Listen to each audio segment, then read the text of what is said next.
Welcome back. Today we are starting a three-part series called Starting a Health Journey. And with that, we want to preface that we are here to share our opinions and experiences with our own health journeys. We want you to know that we are not experts and we don't have the answers to your health questions. We just want to share our take on what we've learned in our journeys, and in particular in this episode, our relationship with food. But first, jumping right into our first segment, ¿Qué pasó contigo this past week, Darlene? This past week has been normal again, just working from home, teaching, doing my normal things. But on Sunday, we actually went to Antigua, which is a town outside of Guatemala, which Gabby was there when she came to Guatemala about 3 years ago. So we passed, where you stayed, Gabby, at, what was it called? The Sky Cafe. And it was so horrible that you moved. I was like, I need a more bougie hostel, please. Me and my friend, we moved across the street. We were such savages, but honestly, it was a lot nicer. So we passed it, and I took a picture. I meant to send it to you. Like, there's your old hostel, and the restaurant too, Auntie Angie, the one that was next to the hostel. Yeah. Good memories. So yes, we went to Antigua. We visited a priest that he's not a priest. He's a friar, a Franciscan friar, and we visited him, and then we went to this farm, a finca that's like in the mountains. So we got to enjoy a nice lunch in the mountains.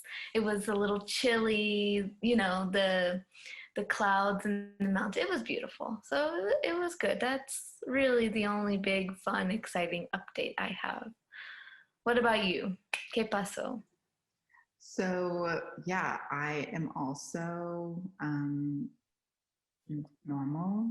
Work is normal. The biggest thing that I'm really excited about is I'm hosting Christmas this year. So me and Brett have been decorating, me more than him, because he is more traditional where he would decorate the week of Christmas or something like that. But I cannot. I need everything to be perfect, and especially with his mom is coming to sleep over, my mom and my mom's boyfriend Eddie and Mercedes and her husband Eric. So we're having, it's going to be a full house, and so I just want it to feel like grand, and I want our kitchen to feel like a gingerbread house kitchen. You know what I mean? Like I want to go all out. And by doing that, you can't get what I've noticed, and a trick for people who are Christmas shopping, you can't just go to one store. It's not like a one all get all. Like I thought that Hobby Lobby would be that for me, or this store called At Home, which it used to be the old Garden Ridge for the OGs of Texas. But yeah, you have to go everywhere. You have to go to Walmart. You have to go to Target. You have to, because I think it's A, better on the budget, and B, just you get a more diverse style. So that's been fun, and I'm just so excited. I love this season so much. So it's been, very chill, very nice. I love this season too. It's my favorite. I think this weekend we're going to go looking for a Christmas tree. See, I already at the end of this call, I'll have to show you our Christmas tree. We put it up, and I'm so excited. I can't wait to see it. It's 9. Yeah. So we have 12 feet ceiling. So I was like, I need to go big. So we have a 9-foot tree. It's so big. So moving into our main topic, as you see in the title, today we are going to talk about the relationships with food. And as we mentioned, we are not experts, but we do want to talk about how we see food is viewed in our society, and then taking that and seeing what's really good for us in our relationship with food. We don't want this to make you feel bad, or we're not going to tell you what you should or shouldn't do. If this topic is something very sensitive for you, we do advise that you seek medical advice if needed. The things that we are going to say here are our personal experiences, and we want you to understand that just because we do a certain thing or we eat a particular item, that doesn't mean that it's something that you should do as well. Every single body is different, and it's all about finding the right fit for you. when you think about relationship with food, what do you think? What exactly does that mean? Because when we think about relationships, we think about the connections between people. You know, your relationship with your friends, your relationship with your family. But what does relationship with food mean? And what's your experience with your relationship with food? To start off, this topic is something is very, I guess, weighs down on my heart a lot. And it's something that I find is very vulnerable. And my experiences, I think more people can relate than not. And I think it's like this big secret relationships with food. It's something that we don't really put out publicly. So relationship with food is far from a physical relationship and much more of a mental one.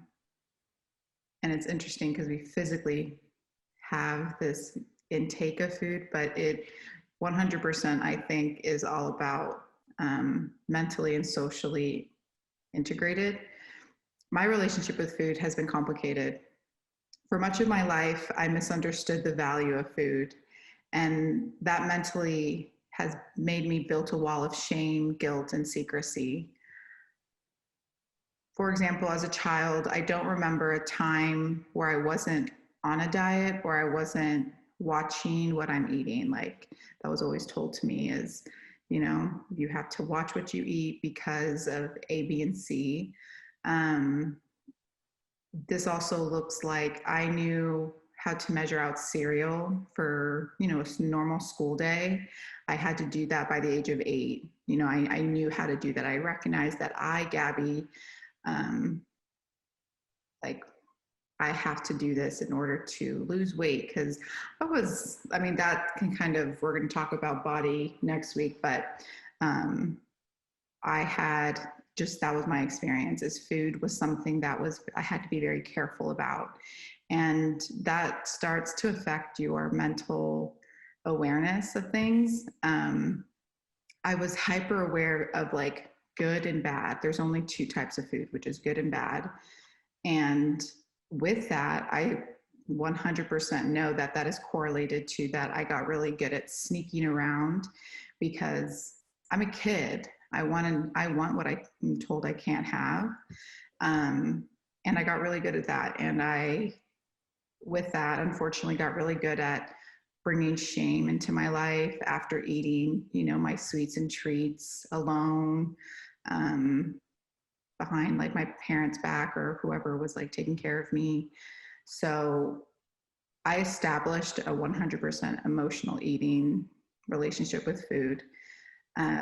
Then fast forward, when puberty hit, I had a lockdown of my secret relationship with food. But with puberty, you know, I was in my adolescence, I was like very active. I was busy, but I suppressed the need to talk about, hey, there's this big thing that like I'm not comfortable with, but it just was better to blend in and just keep my relationship with food a secret. And it wasn't until junior year, which mind you, junior year, my life is as an active person changed dramatically because I had quit softball that year. And I had definitely like your body when you eat so much and you're active so much, that's a balance, but it changes and food will have the same effect on you if you don't work out. So I had gained a significant amount of weight junior year and I happened to be in a health class spring semester and I recognized food in a new light. I began what I thought was the beginning of my forever health journey. I took the knowledge I learned and incorporated it into my life the best I could.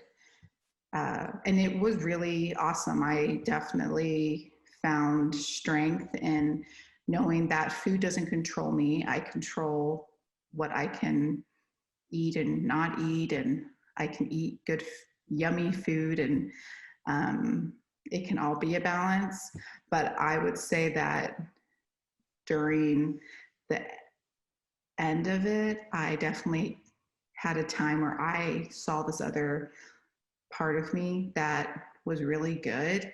As good as I was at being sneaky with food, I was really good at restricting food. I was like the hyper opposite. So I got really comfortable just like having a bag of broccoli for dinner, and like because calories scared me. Like I still had a fear attached with food. And then that continued on. And throughout my senior year, like I had lost probably like 60 pounds in 5 months, which is like, I think as a kid, I mean, we'll say what you want about like weight loss, but I think I definitely could have like mentally done it a different way. But I thought, okay, I'm good. I fixed it. You know, like the food is something to fix your relationship, which I learned in college. It is completely different. So when I went to college, as we all know, those of you who go to college and those of you who live in dorm life, like Darlene, you I know you can relate, is you literally have a meal plan and you can eat anything you want, and it's kind of like life changing. And you know, everyone knew the freshman 15 and things like that. And I didn't. My relationship with food freshman year was still like I thought I had control, but it escalated into I lost all that knowledge that I had learned, and I just continued to bring shame, guilt, and it's just so toxic. And people that are like, Gabby, what do you mean you were really happy? Of course I'm happy. But again, like I've said, my relationship with food has always been like the secret thing that you can suppress. I mean, we have the ability to suppress a lot of stuff in our life. So then I can't go further in my experience without talking about meeting my now really good friend, Cassandra Keith. So when I moved to Miami, again, like every beginning of the year, you know, I had this mentality like, okay, I'm going to do better with food. But like, you can't just do better with food by only holding with what you have. Like, you have to keep educating yourself. And that was something I lacked in college. So I met my friend Cass, and honestly, I mean, it's so cheesy, but it wasn't even like I reached out to her. It just kind of naturally became a conversation of like, wow, relationship with food as an adult is really hard. And by this time she was like 50 something and I'm early 20s, like super drastic different relationships with like the world, different ages, but she could relate to like what I felt in my experiences. And so from then, like I really started outwardly talking to my other friends and my other family members. Like Cass really made me feel like I can, like, this is normal. Like it's most of people have a bad relationship. It's not just you that has a bad relationship with food, Gabby. So it was kind of like eye-opening. And um, yeah, I spent the most of my time with Miami. I gained other really great friends in Miami that I could like talk food with, and finding other people's vulnerabilities. You know, that I really learned about the eating disorder spectrum, and educating myself in that matter made me want to fight this habitual secrecy relationship that I had been struggling with for most of my life. So here I am, really confident in talking about, like, I still struggle. It is not something that can be fixed with a diet, you know. I don't think, you know, again, this is just my opinion, this is just my journey. Um, and yeah, and friends like you, Darlene, that, you know, I sometimes feel like when people have one experience, like I assume you hold a totally different experience. And how embarrassing to share with you, Darlene. You have such a different body, and you have, it's like, but at the same time, you bring that energy to me that's like, you're so accepting and you're so understanding. And I think that's what people need to have more conversations like this, you know? What about you? Now that I divulged all that on the plate. I actually remember my first time thinking about starting a health journey and thinking about what I should eat and how I should treat my body was watching you back in high school, junior year, like you had mentioned, when you had your health class, and that Mhm. made you want to keep researching more and learning more about what's good for what are the foods that we need to fuel ourselves. I remember going to your house and you preparing healthy meals and snacks and just preparing your week, going on walks or doing extra exercises. And that was really encouraging for me. So my experience growing up was completely different because I grew up eating anything and everything that I wanted without worrying about it. My metabolism was, my metabolism allowed me to do that. And I was also very active in sports in middle school and high school. So I felt I could eat anything. Right. But going into college, I had heard about this freshman 15 that you mentioned, because you have all this freedom, and if you live on campus you have the meal plans and you can eat literally anything that's there. You Mm. can go back for seconds and thirds. And so it was just so eye-opening, and it's like, oh my gosh, I can eat cookies whenever I want, and cookies are my favorite. I'm such a sweet tooth.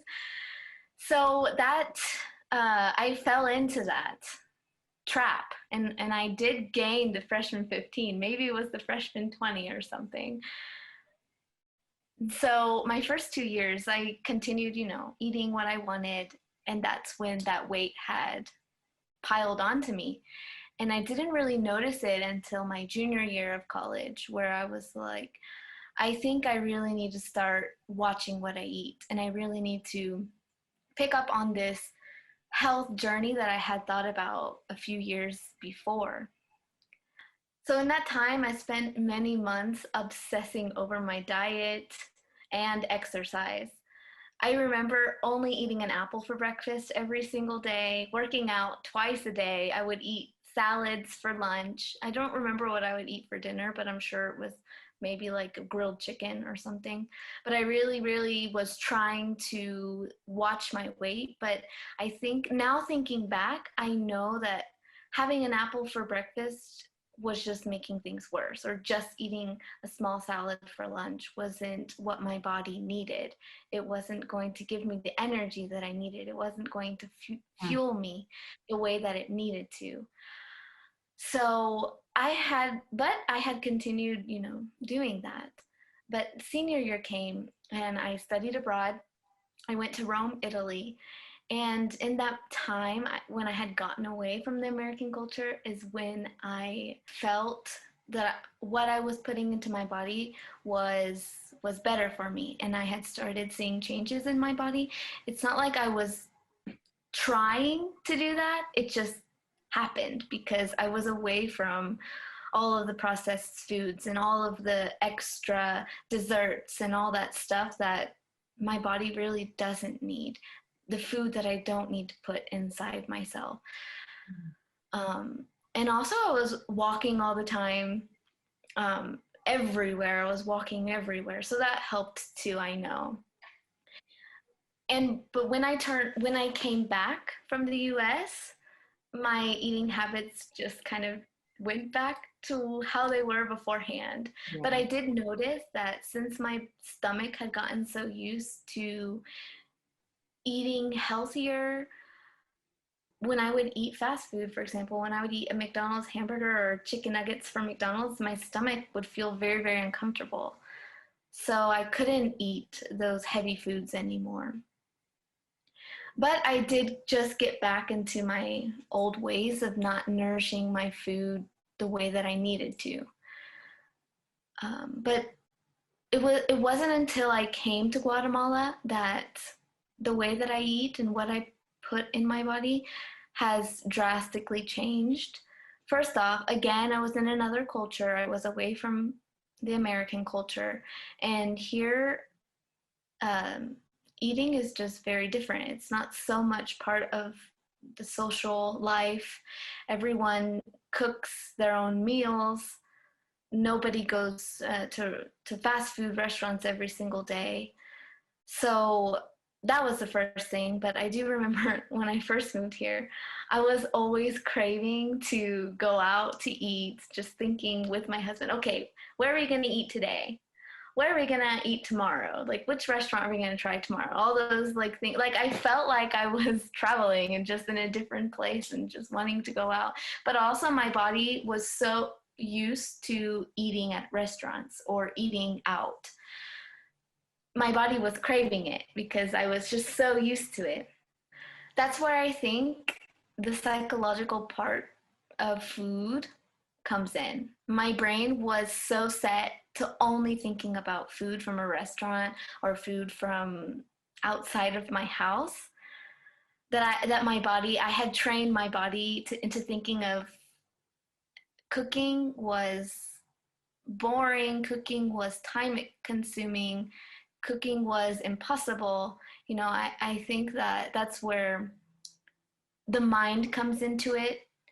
And but it's all about just training yourself to think differently. And that's, for me, I was kind of forced into it because I have been here in Guatemala for 4 years now. Mm-hmm.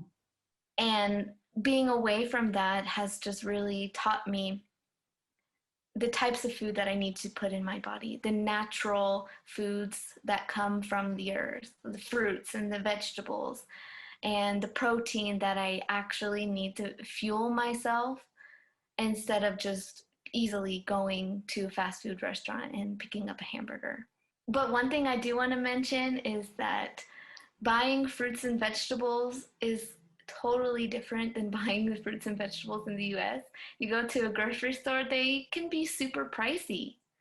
Here, on the other hand, I can buy um, a basket load of fruits and vegetables for $10.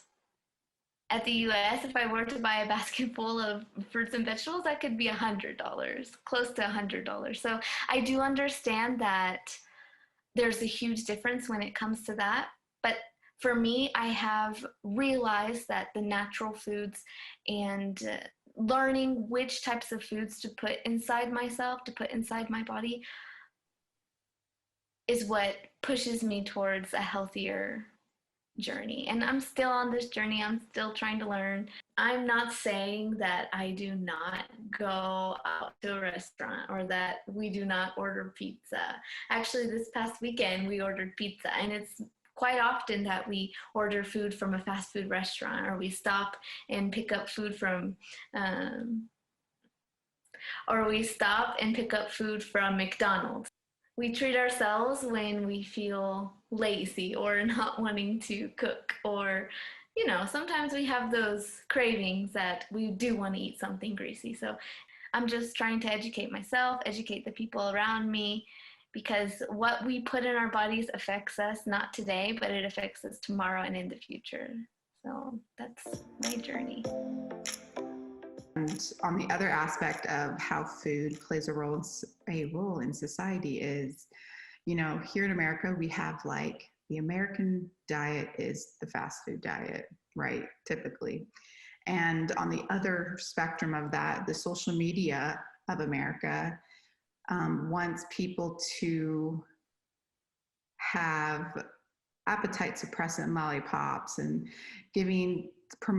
social media wants to promote like, hey, people, don't worry, we'll give you this tummy teas, things like that. So there was a time where all of that, I remember that being such a norm until the actor and body activist, I'm going to say her name wrong, Jamila Jamil.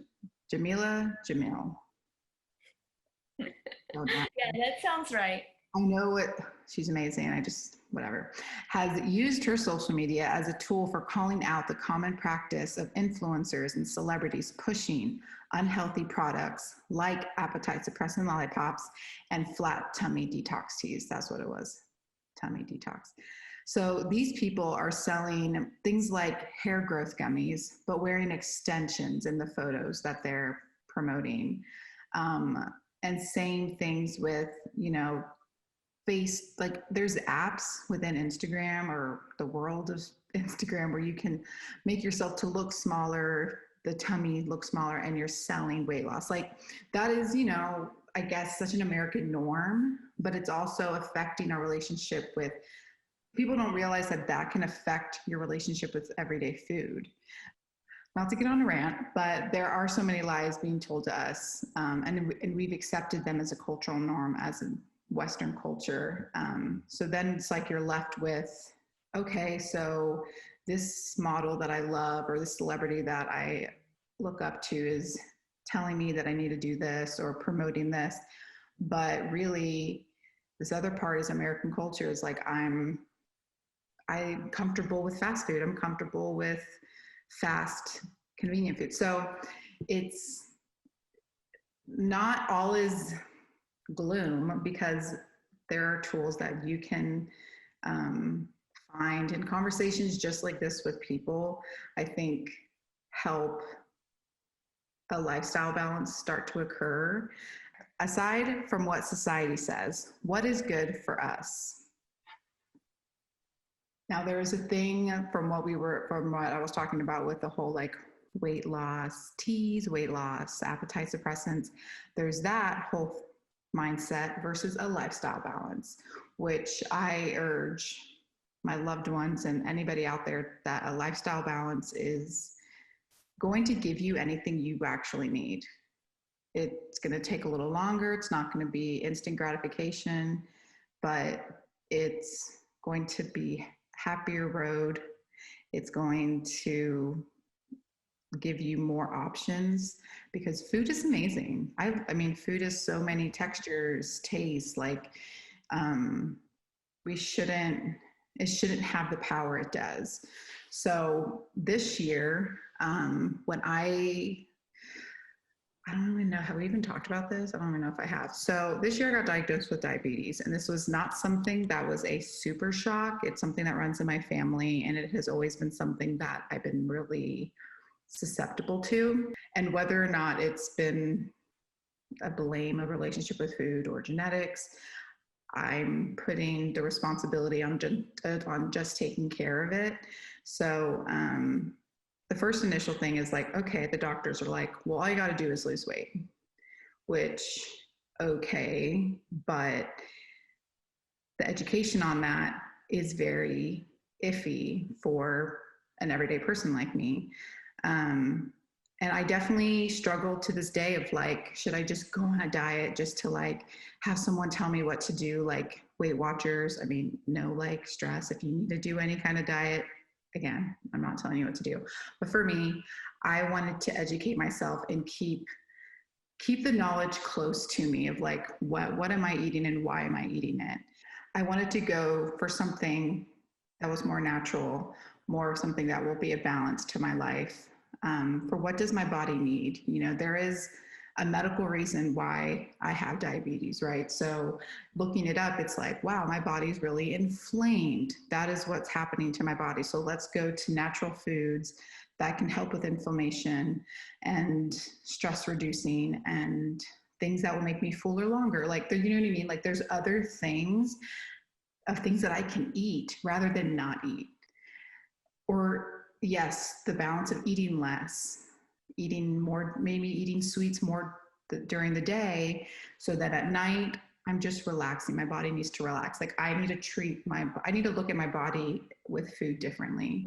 And it's not as scary as it seems when you start a diet. I've started diets many of times, and it is so much pressure. And honestly, I always have set myself up for failure from the beginning. So with this, it feels good to just educate myself, be excited to cook and eat, and all of this to say, like, you have to discipline yourself. Like, I'm a grown up, I need to discipline myself. So the time I have kids, I want myself to be so disciplined that it's naturally going to be habitual for my kids of what I've learned, in my lifetime. So I just think we just need to listen to our body. Also, I think that it's important that we need to remember what we put into our body has long-term effects as well.